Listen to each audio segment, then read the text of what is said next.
কালপুরুষের রাশিচক্রের প্রথম রাশিটি হচ্ছে মেষ রাশি। মেষ রাশি ও মেষ লগ্নের জাতক এবং জাতিকাদের ক্ষেত্রে 2025 সালের জুলাই মাসটি কেমন হতে চলেছে, গ্রহগতির অবস্থান কি থাকবে, গ্রহ নক্ষত্রের অবস্থান এবং প্রভাব কর্মজীবন আর্থিক অবস্থার উপর কেমন থাকতে চলেছে, শিক্ষা ও ছাত্রছাত্রীদের জন্য কেমন অবস্থা তৈরি করছে, প্রেম ও দাম্পত্যের জীবনে কী সুফল নিয়ে আসতে চলেছে, স্বাস্থ্যের ক্ষেত্রে কী প্রভাব পড়তে চলেছে, তা বিস্তারিত আলোচনা করব আজ এই ভিডিওটির মাধ্যমে। প্রথমেই জানিয়ে রাখি বন্ধুগণ, ভিডিওটির শুরুতে ভিডিওটিতে একটি লাইক করবেন এবং এখনও যারা আমাদের চ্যানেলটি সাবস্ক্রাইব করেননি আপনারা আমাদের চ্যানেলটি সাবস্ক্রাইব করে পাশে থাকা বেল আইকনটি ক্লিক করে রাখবেন, যাতে করে এই রকম গুরুত্বপূর্ণ ভিডিও নোটিফিকেশান আপনাদের কাছে সময়মাফিক পৌঁছায়। এবং কমেন্ট বক্সে জয় রাধে কৃষ্ণ লিখে যাবেন। প্রথমেই জানিয়ে রাখি, এই মাসে কিন্তু সূর্য আপনার মিথুন রাশিতে থাকতে চলেছে মাসের শুরুতে, পরে কর্কট রাশিতে গমন করবে 16ই জুলাইয়ের পর। চন্দ্র প্রতিদিনের রাশিচক্র পরিবর্তন করলেও পূর্ণিমা ও অমাবস্যার সময় প্রভাব বিস্তার থাকবে। মঙ্গল বৃষ রাশিতে অবস্থান করবে, তবে কিছুটা গোচর লক্ষ্য করতে পারবেন আপনাদের রাশি সাপেক্ষে। তার পাশাপাশি আপনাদের রাশি সাপেক্ষে কিন্তু দেখা যাচ্ছে বৃহস্পতি মিথুন রাশিতে অবস্থান করছে 3য় ঘরে, শনির বক্রী অবস্থায় কুম্ভ রাশিতে একাদশ ঘরে অবস্থান করছে, রাহু মীন রাশিতে দ্বাদশ ঘরে, কেতু কন্যা রাশিতে 6ষ্ঠ ঘরে, শুক্র 7ই জুলাই পর্যন্ত কর্কট রাশিতে থাকবে, পরে সিংহ রাশিতে প্রবেশ করবে। বুধ গোটা মাসে মিথুন ও কর্কট রাশির মাঝে বিচরণ করবে, ফলে আপনাদের কর্মজীবনে কিন্তু মাসের শুরুতে কর্মস্থানে কিছু চ্যালেঞ্জ আসতে পারে। বিশেষ করে যারা কার্পোরেট কিংবা সরকারি বা বেসরকারি সংস্থায় কাজকর্ম করছেন, বিভিন্ন রকম প্রশাসনিক দপ্তরে কাজকর্ম করছেন, সেক্ষেত্রে কিন্তু কিছু চ্যালেঞ্জ, নতুন কোনো ঘটনার সম্মুখীন হতে চলেছেন। মঙ্গল 2য় ঘরে থাকার কারণে কথায় সংযম রাখতে হবে, অর্থাৎ সংযম করুন, নিজের কথার উপর নিজের আচার আচরণ সংযত করুন, নচেত কিন্তু অনেকটাই সমস্যা জটিল হতে পারে। সহকর্মীদের সাথে অহং বা তর্ক এড়িয়ে চলুন, তবে মাসের মাঝামাঝি থেকে পরিস্থিতির উন্নতি হবে। চাকরি প্রার্থীদের জন্য যারা নতুন চাকরির খোঁজে বিভিন্নভাবে চেষ্টা করছেন, তাদের জন্য 18ই জুলাইয়ের পর সময়টি ভালো রয়েছে। বৃহস্পতি 3য় ঘরে থাকায় যোগাযোগ এবং ইন্টারভিউয়ের সফলতা মিলতে পারে। ব্যবসা ক্ষেত্রে ব্যবসায়ীদের জন্য সংমিশ্র ফল দিতে চলেছে। বিনিয়োগের ক্ষেত্রে আপনারা কিন্তু কিছুটা সাবধানতা অবলম্বন করতে পারেন, বিশেষ করে 8 থেকে 20 তারিখের মধ্যে, অর্থাৎ 8ই জুলাই থেকে 20 জুলাইয়ের মধ্যে। 25শে জুলাইয়ের পর থেকে ভালো লাভ আসতে পারে।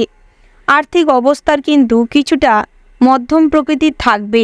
মঙ্গল 2য় ঘরে থাকায় ব্যবসায় বিভিন্নভাবে কিন্তু লোকসান হতে পারে, কিছুভাবে আপনারা কিন্তু বিপদে পড়তে পারেন। বিশেষ করে পরিবারের প্রয়োজনীয় জিনিসপত্র বা চিকিৎসা সংক্রান্ত বিষয়ে খরচ বাড়তে পারে, তবে মাসের শেষ ভাগে আয় কিছুটা বাড়ার সম্ভাবনা রয়েছে। শিক্ষাক্ষেত্রে ছাত্রছাত্রীদের জন্য মাসটি মোটামুটি ভালো যাবে। বৃহস্পতির প্রভাবে শিক্ষাক্ষেত্রে মনোযোগ বৃদ্ধি পাবে। যারা উচ্চশিক্ষায় ভর্তি হতে চাইছেন তাদের জন্য 12ই জুলাইয়ের পর সময়টি বিশেষ শুভ হতে চলেছে। বিদেশে জাতক জাতিকাদের পড়াশোনার জন্য প্রস্তুতি অনেক উদ্যমীয় হয়ে উঠবে। এমন তো জাতক জাতিকাদের জন্য রাহু দ্বাদশ ঘরে থাকায় বিশেষ সাহায্য করবে।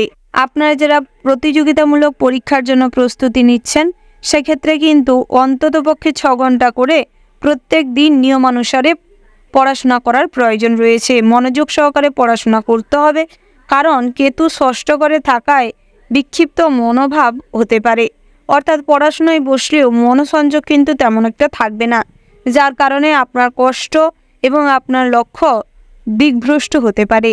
তাই সেক্ষেত্রে কিছুটা মনোসংযোগ বৃদ্ধি করুন।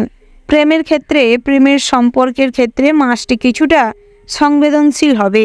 ছোটোখাটো ভুল বোঝাবুঝি হতে পারে, বিশেষ করে 10 তারিখ থেকে 20 তারিখের মধ্যে পারস্পরিক বিশ্বাস ও সংলাপ গুরুত্বপূর্ণ ভূমিকা নেবে, অর্থাৎ একে অপরের প্রতি বিশ্বাস বজায় রাখুন এবং চেষ্টা করুন কথা বলার মাধ্যমে তা সমাধান করে নিতে। মঙ্গল 2য় ঘরে থাকার ফলে কথার দ্বারা সম্পর্ক খারাপ হওয়ার সম্ভাবনা থাকছে। এবং আপনাদের মধ্যে তৃতীয় কোনো সম্পর্ক কিংবা তৃতীয় কোনো ব্যক্তিবর্গকে নিয়ে কিছু ভুল বোঝাবুঝি, কিছু বিশ্বাস হারিয়ে যাওয়ার মতন সমস্যা তৈরি হতে পারে এবং মুখের যে ভাষা তা সঠিক না থাকার কারণে ভুল বোঝাবুঝি বাড়তে পারে। বিবাহিতদের ক্ষেত্রে কিন্তু দাম্পত্যের জীবনে বহু ধৈর্য এবং সহনশীলতা ভাব বজায় রাখতে হবে, নচেত অতিরিক্ত হঠকারী সিদ্ধান্ত কিন্তু আপনাদের জীবনে ঝুঁকি বাড়াতে পারে। শুক্র সিংহ রাশিতে গেলেও 7ই জুলাইয়ের পর রোম্যান্টিক ভাব আপনাদের রাশি সাপেক্ষে জাতক জাতিকাদের ক্ষেত্রে কিন্তু বৃদ্ধি করবে, যার ফলে সন্তানের দিক থেকে ভালো খবর আসতে পারে। তবে সন্তান স্থান কিন্তু মধ্যম প্রকৃতির থাকতে চলেছে এই মাসে। পরিবারে কারোর স্বাস্থ্যের জন্য অর্থ ব্যয় হতে পারে, বিশেষ করে পিতামাতার যত্ন নেওয়ার প্রয়োজন রয়েছে, অর্থাৎ পিতামাতার স্বাস্থ্যের দিকে নজর দিন। পরিবারের মধ্যে মতের অমিল এড়িয়ে চলুন এবং যে সমস্ত ঝামেলা অশান্তি রয়েছে কিংবা কথা কাটাকাটি রয়েছে তা সর্বদা এড়িয়ে চলবার চেষ্টা করুন এবং নিজেদের আচার আচরণের উপর কন্ট্রোল রাখবার চেষ্টা করুন। ভাই বোনেদের সাথে সম্পর্ক ভালো থাকবে। বৃহস্পতির প্রভাবে কোনো আত্মীয়ের সাহায্যে পুরনো সমস্যার সমাধান হতে পারে। স্বাস্থ্যের দিকে বিশেষভাবে নজর রাখতে হবে এবং এই মাসটি কিন্তু কিছুটা সচেতনতা ভাবে বজায় রেখে চলতে হবে। রাহু দ্বাদশ ঘরে থাকায় মানসিক চাপ বা ঘুমের সমস্যা দেখা দিতে পারে। নিয়মিত যোগাভ্যাম, ধ্যান এবং ঘুমের প্রতি যত্নশীল হয়ে উঠুন, তাতে করে কিন্তু অনেকটাই স্বাস্থ্য সুরক্ষিত থাকবে। মাসের দ্বিতীয় ভাগে গ্যাস্ট্রিক, দাঁতের সমস্যা বা চোখের অ্যালার্জি হতে পারে। বাচ্চাদের খাবার দাবারের দিকেও খেয়াল রাখতে হবে। হাঁপানি বা রক্তজনিত সমস্যা বা রক্তচাপজনিত কোনো সমস্যা থাকলে বিশেষ সাবধানতা অবলম্বন করে চলবার প্রয়োজন রয়েছে এই মাসে, নচেত কিন্তু পরবর্তী সময়ে আপনারা কিন্তু কিছুটা অসুস্থ হয়ে পড়তে পারেন এবং বিভিন্নভাবে দুরারোগ্য ব্যাধিতে ভুগতে পারেন, মানসিক অবসাদে ভুগতে পারেন। এই মাসে কিন্তু আধ্যাত্মিক চর্চার প্রতি আকর্ষণ বাড়তে পারে। রাহুর প্রভাবে অতি প্রাকৃতিক বা গোপন জ্ঞান বৃদ্ধি পেতে পারে। তার পাশাপাশি গুরুজনদের প্রতি সান্নিধ্য লাভ কিংবা গুরুজনদের পরামর্শ নিয়ে জীবন অতিবাহিত করার প্রতি আগ্রহ বৃদ্ধি পেতে পারে। তবে আপনারা যদি প্রত্যেক দিন সকালবেলা রুদ্র মন্ত্র জপ করতে পারেন, অনেকটাই কিন্তু গ্রহ নক্ষত্রের খারাপ প্রভাব থেকে নিজেদের রক্ষা করতে পারবেন এবং অন্তর্মুখী চিন্তাভাবনা বৃদ্ধি করতে পারবেন, নিজেদের কনফিডেন্স লেভেল বাড়াতে পারবেন। তার পাশাপাশি ভ্রমণের ক্ষেত্রেও কিন্তু সমস্ত বাধাবিঘ্ন দূর হবে। তবে জলপথে কোথাও ভ্রমণ না করাটাই এই মাসে কিন্তু অত্যন্ত ভালো ফল দিবে। তার পাশাপাশি যারা যৌথ ব্যবসা করছেন কিংবা বিভিন্ন রকম প্রমোটিংয়ের বিজনেস করছেন, সেক্ষেত্রে কিন্তু কাস্টমারের সঙ্গে ভালো আচরণ করতে হবে। ডিলিংসের সময় খুব ভালো সৎ ব্যবহার করতে হবে, তাতে করে কিন্তু আপনার ব্যবসাটা অনেকটাই ভালোভাবে চলবে, নচেত শনির রোষের মুখে পড়তে পারেন। যারা ডাক্তার কিংবা মেডিকেল প্রফেশনে রয়েছেন, আপনাদের ক্ষেত্রেও কিন্তু অনেক জনপ্রিয়তা বৃদ্ধি পাবে, অনেক শুভ সময় আসতে চলেছে। তার পাশাপাশি নিজেদের পড়াশোনার সূত্রে যারা বাইরে রয়েছেন, সেক্ষেত্রে কিন্তু অন্যের সঙ্গে কম্প্রোমাইজ করার প্রতি একটু বেশি অ্যাক্টিভ হওয়ার চেষ্টা করুন। নিজেকে সর্বদা পাংচুয়ালিটি ভাব বজায় রাখুন, বিভিন্নভাবে সময়ের সঙ্গে সঙ্গে নিজেকে আপডেট করুন, নিজের ভেতরে কোয়ালিটি বাড়ানোর চেষ্টা করুন, তাতে করে কিন্তু অনেকটাই ভালো সময়, ভালো সুযোগ লাভ করতে পারবেন। রাজনৈতিক ক্ষেত্রে অতিরিক্ত মাতামাতি না করাই ভালো, নচেত বিপদ আপদ কিন্তু বাড়তে চলেছে। তার পাশাপাশি এই মাসটি কিন্তু আপনাদের ক্ষেত্রে অনেকটাই ধৈর্য, কর্মসংস্থানের প্রতি শ্রদ্ধা ভক্তি বজায় রাখতে হবে, বয়স্ক মানুষদের প্রতি সহানুভূতি বজায় রাখতে হবে, তাতে করে কিন্তু অনেকটাই বিপদ মুক্ত হতে পারবেন এবং ভগবানের কৃপা লাভ করতে পারবেন।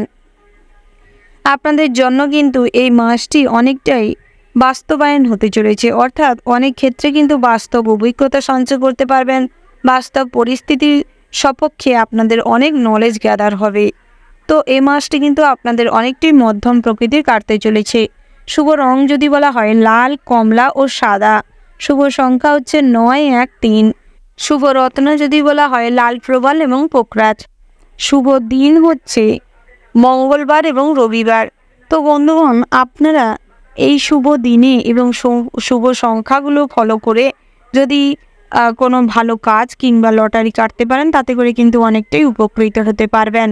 তো বন্ধুগণ, আপনারা ভালো থাকবেন, সুস্থ থাকবেন, সাবধানে থাকবেন। কমেন্ট বক্সে ভক্তির সঙ্গে জয় রাধে কৃষ্ণ লিখে যাবেন।